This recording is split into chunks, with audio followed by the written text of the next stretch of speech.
Hello students, welcome back to PG Pathshala.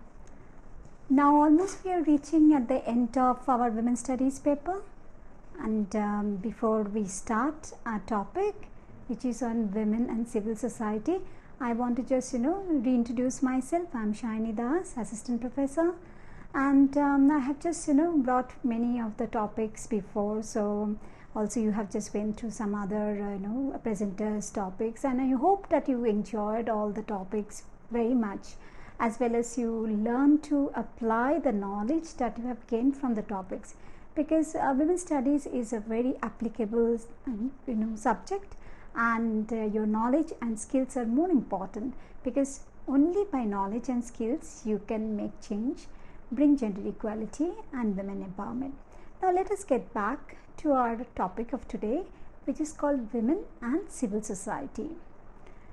Let me define what is civil society. According to the United Nations, civil society is the third sector of society, along with government and business.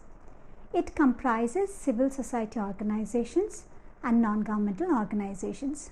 A civil society is comprised of groups or organizations working in the interest of the citizens but operating outside of the governmental and for-profit sectors, that is business sectors.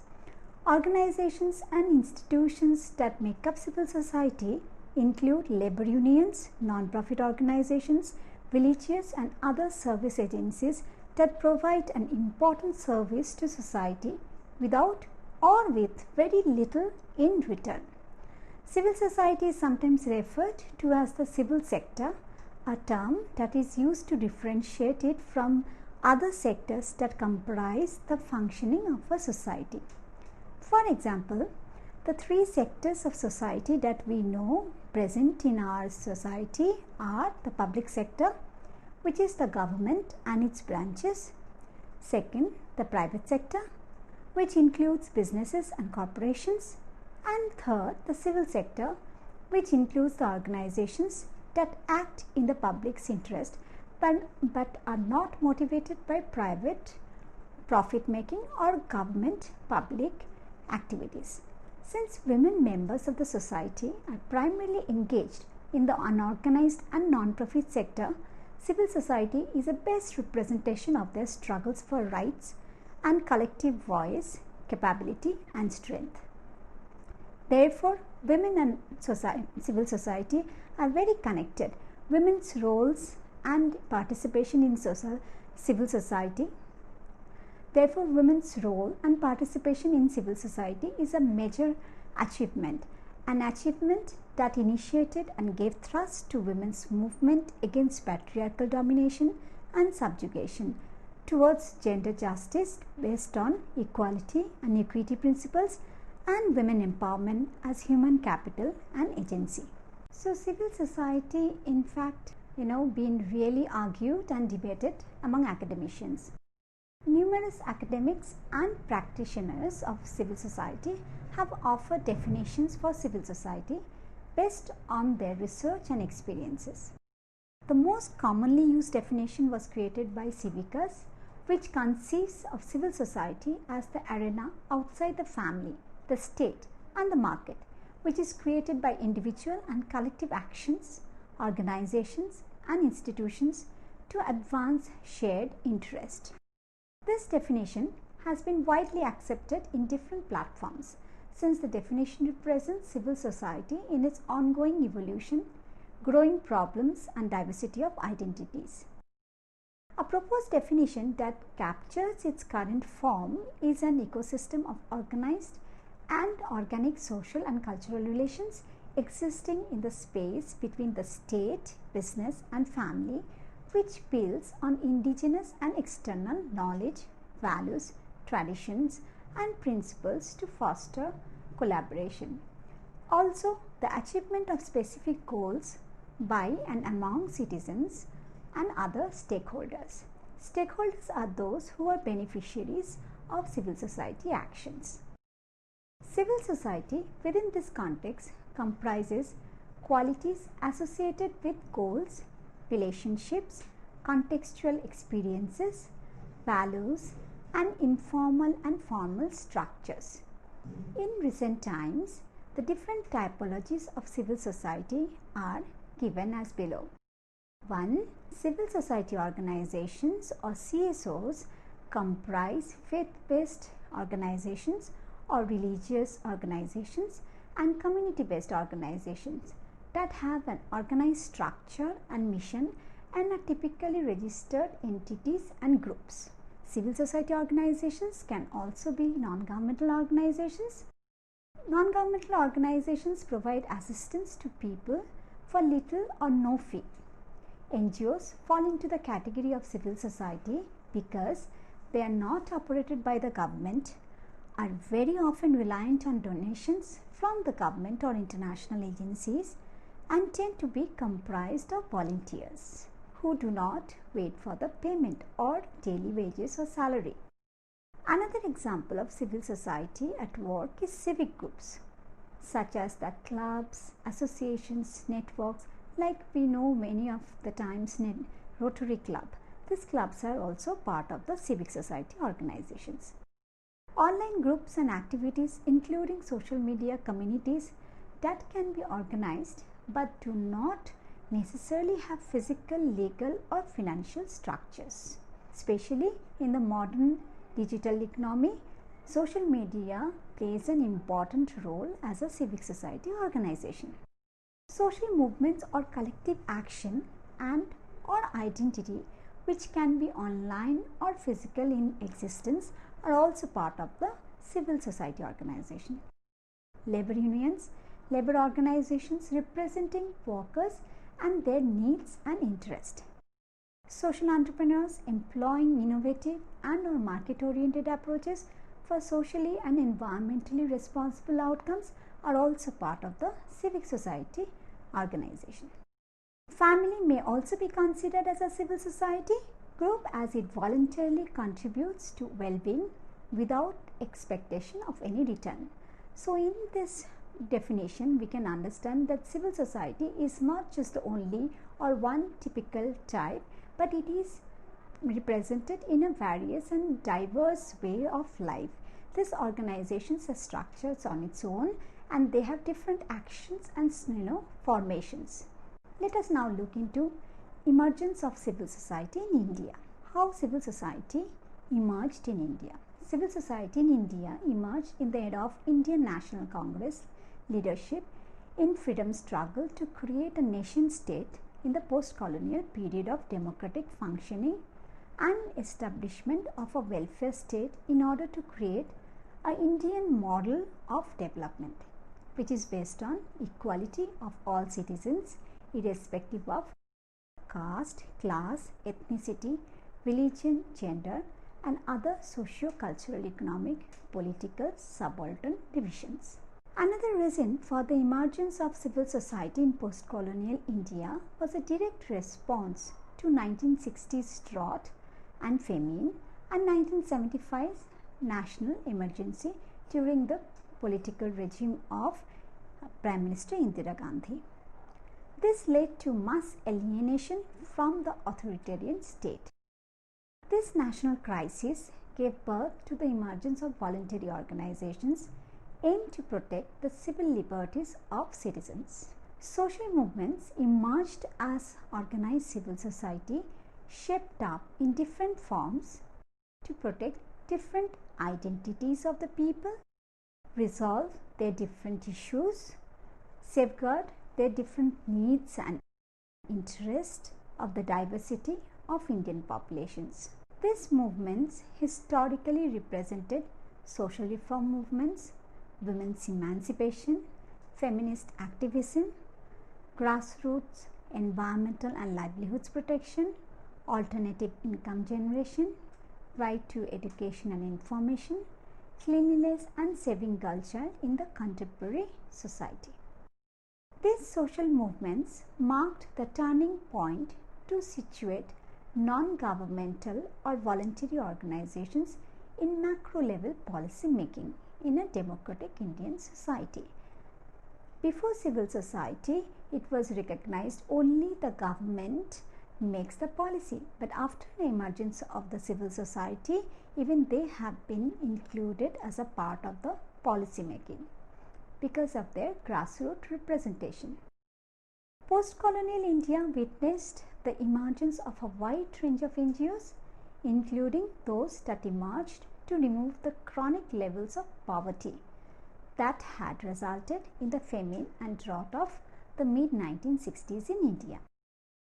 Moreover, a number of NGOs mushroomed in the post-emergency period to protect the civil liberties of people and to advocate for human rights.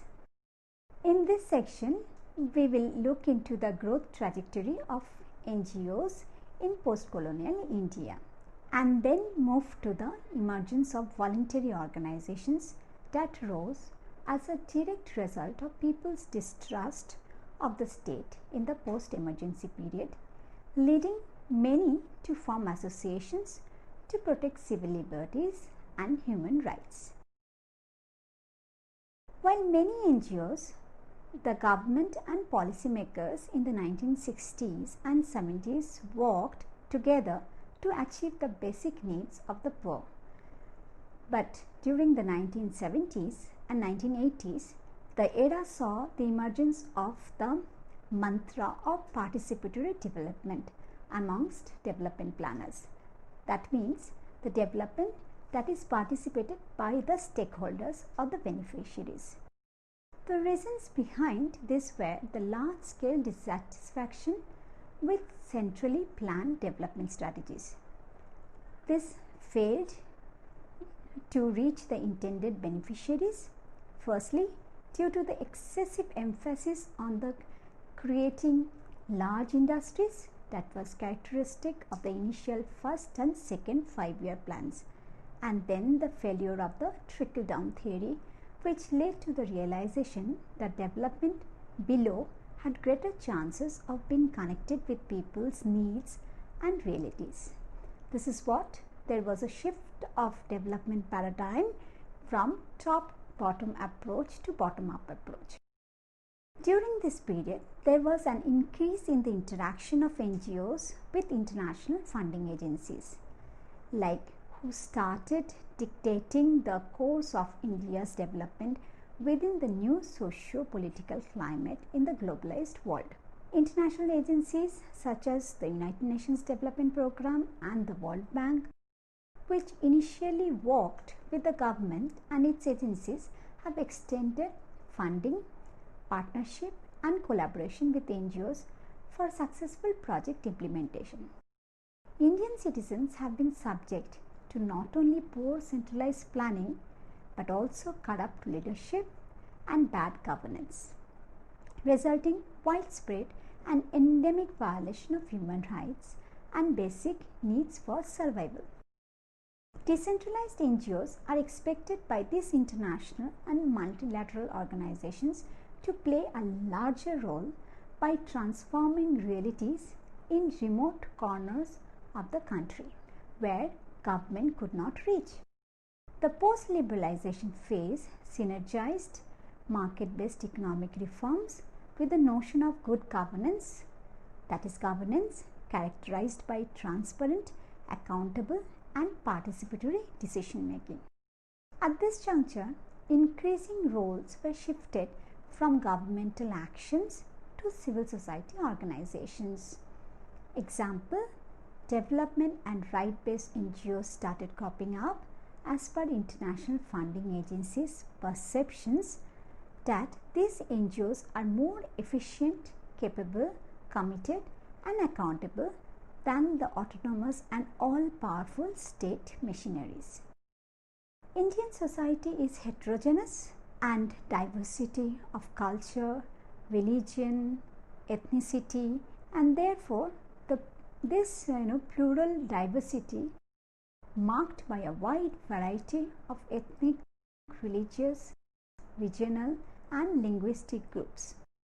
Civil society in India as a result is a public space of contestation between these different identities, between individual and state, and between elite and poor. According to Alam, most people in India have only nominal rights and even less of a capacity to seek or even have access to the public sphere. Though they are not qualified in terms of being able to fully use their freedom of expression, yet they wanted to be part of the public sphere by making rational demands to the state, which they do not, however, have the ability to engage within a sustained manner. Fortunately, civil society is given that space for the people of India. Civil society's success therefore depends on the broad extent to which it has been able to develop the disempowered common men and women of India to empowered citizens, breaking out of traditional social norms and practices. Now let's look at the role and participation of women in civil society. In a patriarchal society like India, where the male head of the family centralizes all power of control and authority to make decisions for the family and its female members of all age groups, gender issues will obviously be the problem. Therefore, gender issue is still remain as a unique problem within the vicious cycle of socio-economic political hierarchy. According to 2011 census, the sex ratio in India is shockingly skewed at 940 female per 1000 males, while it is 946 in rural India and 900 in urban India. Moreover, inequalities stemming from a patriarchal society, though manifested deeply in the private domain, but do spill over into the public domain, embodying female members of the society as less valued and attach less significance to their roles and contributions inside family and outside communities or larger societies. This results in inequalities and differential treatment towards girls and women by men folks across generations.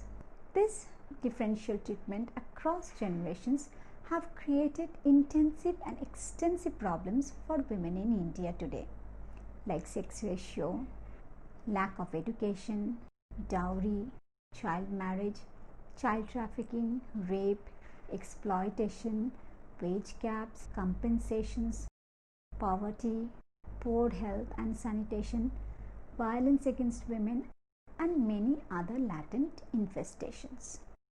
In this precarious Indian social condition, civil society has given the other half of the population the right to struggle for freedom by breaking gender stereotypes and stigma, by collectively representing their common concerns and problems, by organizing into activism and movements to protect their needs and interests, and by broadening solidarity within themselves and outside communities and cultures through participation in real context or through social media.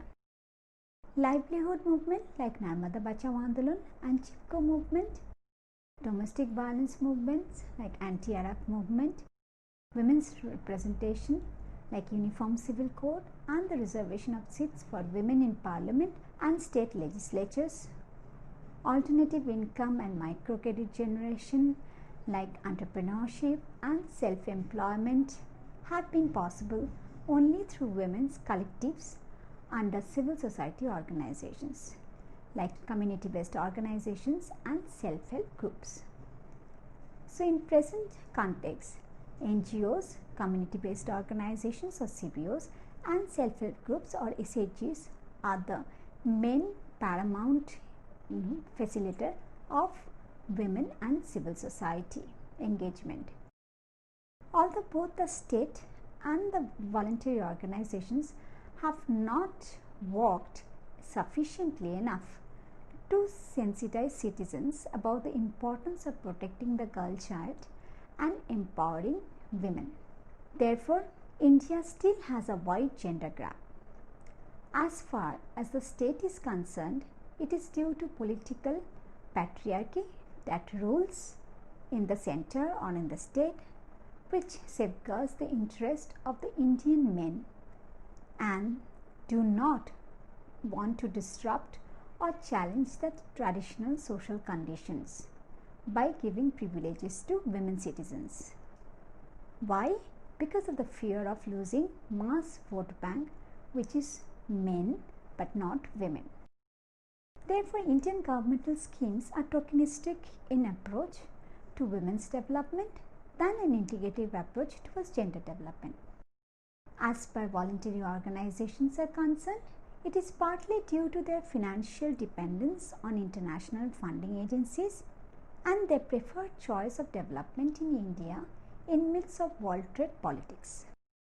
Most of these funding agencies consider women as only a component in development, so that there is a rational precondition for spending of international aid and continuance of debt collection developed country from developing or underdeveloped country. None of this reasoning can be excused though, and officially or unofficially more active and conspicuous roles should be adopted. It should be supported too for implementation to make sure that the girl child and prospective women in her life course receives right environment for her growth and development, and thereby resulting in national economic growth and development. Be it in the form of grassroots movements that emphasize on the rights of people, or advocacy groups that focus on public policy, or even the form of removing laws that violate the basic rights of people. The state has to be more alert and responsive to the needs of the ordinary citizens or the common man or woman, in the words of R.K. Lakshman. While civil society needs to be an alert watchdog that monitors government functioning and empower citizens and develop their capacities to help meet their own needs and aspirations instead of relying solely on the state. In summary, let us understand that civil society is a sphere between the family and the state. Civil society is an institution in itself. Civil society is the third sector or sphere, and the other two being the state and the market. As per the definition of civil society, it is referred to those institutions that are directed neither by power motive nor by profit motive.